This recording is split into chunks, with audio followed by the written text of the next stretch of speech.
অলি, অলি কাঁদে না, অলি, অলি শান্ত হ, কিচ্ছু হয়নি, কাঁদে না, কাঁদে না, কেঁদো না।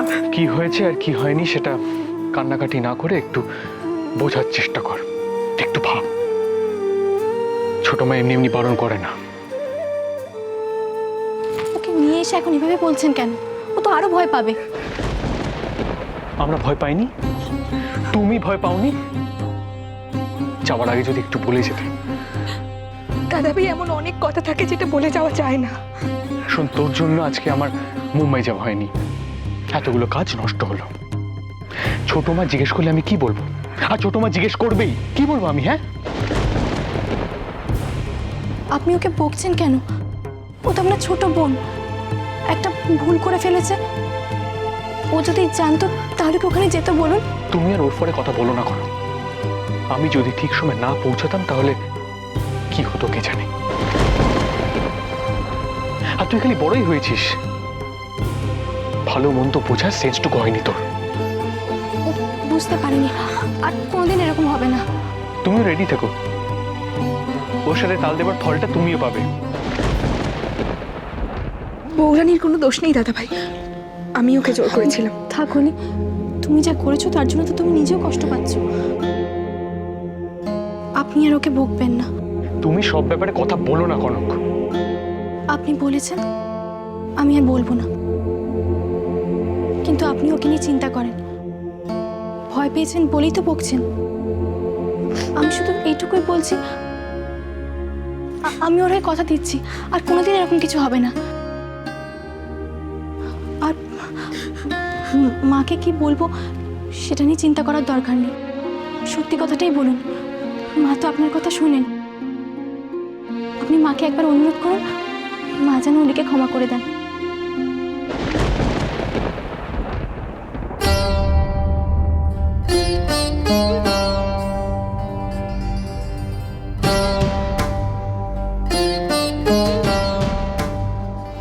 আমি একটু অলির সঙ্গে থাকবো, তোমরা ঘরে যাও।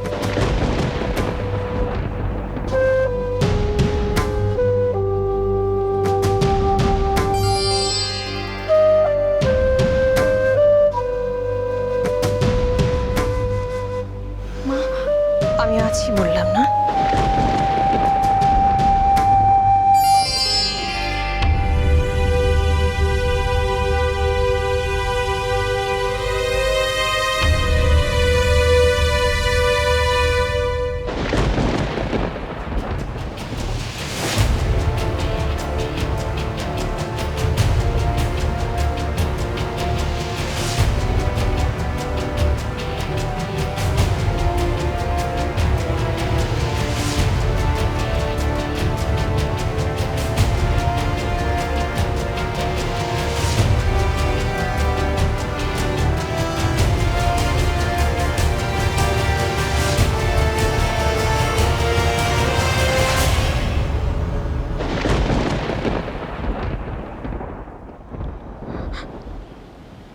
ছোট মা,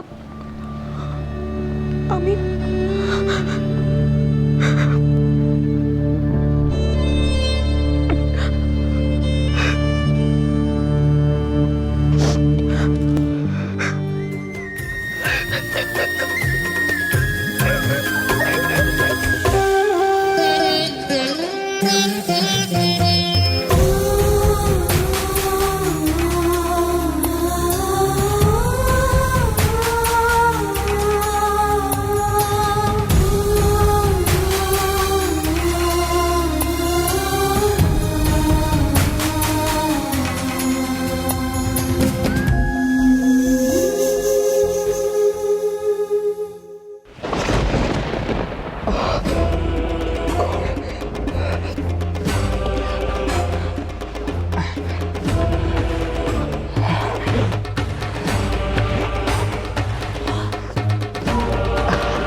রাহুল, হোয়াটস রং? কি হয়েছে? আজকে পার্টিতে কিছু হয়েছে নাকি? ও সব পরে বলছি, তুই আগে বল, সাত্বিক তোকে ফোন করেছিল? না, সাত্তুকি আমাকে এখন ফোন করতে যাবে কেন? মানে ওর তখন ফ্লাইট থাকার কথা। আজ আবার আরেকটা চান্স মিস হয়ে গেল। শিট! রাহুল, তুই ড্রিঙ্ক করেছিস? হ্যাঁ।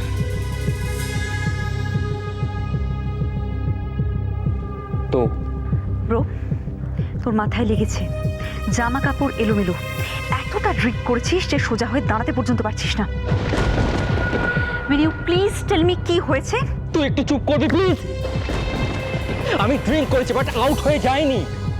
তোর কি মাথাটা জাস্ট খারাপ হয়ে গেছে? আদারওয়াইজ এরকম অদ্ভুত বিহেভ কেন করছিস তুই? সরি সিস, সরি, আমি একটু মিসবিহেভ করে ফেলেছি। তবে তবে তোকে আমি একটা কথা শিখিয়ে দিচ্ছি, তুই তুই মনে রাখ, আমি কিন্তু আজ আজ বিকেল থেকে তোর সঙ্গে তোর সাথেই ছিলাম এই বাড়িতে, এটা মাথায় রাখ। মানে আমি কিছু বুঝতে পারছি না। মানেটা খুব সহজ, তোকে যদি সাত্তকী ফোন করে তাহলে তুই এই কথাটাই বলবি, জাস্ট এই কথাটা। আমাকে সাত্তুকি কেন ফোন করবে রাহুল? জাস্ট জাস্ট একটা ছোট হিসেবের গোলমাল। মাথাটা মাথায় লেগেছে না তোর? কি করে লাগলো বলতো? কি করে লাগলো? শুনতে কি মারপিট করেছিস?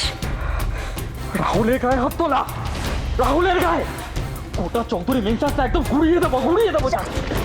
চিল রিল্যাক্স, ঠান্ডা হ। রাহুল, আমাকে সত্যি কথাটা বল, তুই কি করেছিস? উনির সাথে কিছু? সেটা হলো কোথায়? মাঝখান থেকে কনক এসে ইচ্ছে করছিল দুটোকে একদম সব কটাকে শেষ করে ফেলে দেবো, মাঝখান থেকে তোর সাত্তকী এসে পুরো প্ল্যানটা চৌপট করে দিল, শেষ করে দিল সবকিছু।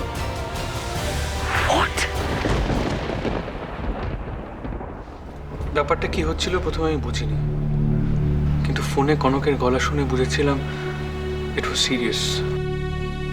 আমাদেরও একটা বোকামো হয়েছে। ওরা যে বাড়ির গাড়িতে যেতে পারে সেটা মাথাতেই আসেনি। নইলে বিশুকে একটা ফোন করলেই ব্যাপারটা ক্লিয়ার হয়ে যেত, এত টেনশন করতে হতো না। কিন্তু বিশুও ঠিক করেনি, মেয়ে দুটোকে নিয়ে দুম করে বেরিয়ে গেল। আমাদের একবার জিজ্ঞেস করা উচিত ছিল না? না বড় বৌমা, বিশুর তো কোনো দোষ নেই এতে। ওরা কিছু বললে বিশু তো শুনতে বাধ্য। ওরা তো বৃষ্টি নয়। বৃষ্টি নয়, কিন্তু একটার পর একটা যা কাণ্ড বাঁধাচ্ছে সেরকম কাজ কিন্তু বৃষ্টি করে না। থ্যাংক গড বিশু কাকা ছিল ওদের সাথে, নাহলে তো কনক আমাকে কন্ট্যাক্টই করতে পারতো না। আমি তো বলবো বিশুদের ননসেন্সের মতো কাজ করেছে। ও যখন স্পটে ছিল, সবটা বুঝতে পারছে, তখন ওর তো উচিত ছিল বাড়িতে ফোন করে আমাদের সকলকে জানানো। এই জানানো আর না জানানোটাই তো আসল কথা শ্রী। ওরা বাড়িতে কিছু জানাতে চায়নি বলেই কিন্তু বাড়ি থেকে বেরিয়ে গিয়েছিল, আর বাড়িতে ফোন করে কিছু জানাতে চায়নি বলেই কিন্তু প্রথমে ওরা সাত্তকীকে ফোনে ট্রাই করে। সাত্তকীকে না পেলে ওরা হয়তো বাড়িতে ফোন করতো। এত রাগ ঢাক গোপনীয়তা কিসের, সেটাই তো বুঝতে পারছি না। এটা হচ্ছে বেশি শাসনের ফল বড় বৌদি। এমন ভয় ধরিয়েছে ছোট বৌদি ওদের মনে, যারা এত বড় বিপদে পড়েও সাহস করে বাড়িতে ফোন করে জানাতে পারছে না। আমি বলেছিলাম এখন এসব থাক, তোমরা যেটা নিয়ে পড়ো তো পড়োই। না মা, সবাই তো দুশ্চিন্তা কম করেন, তাই সবার কাছে বিষয়টা পরিষ্কার হওয়াটা তো জরুরি।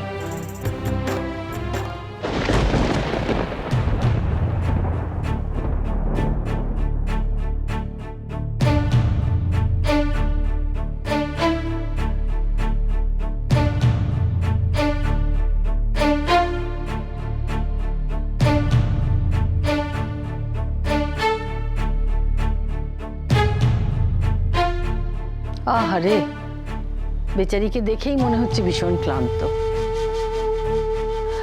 এখন থাকতো ছোট বৌমা, পরে আমরা শুনতাম ওর কথা।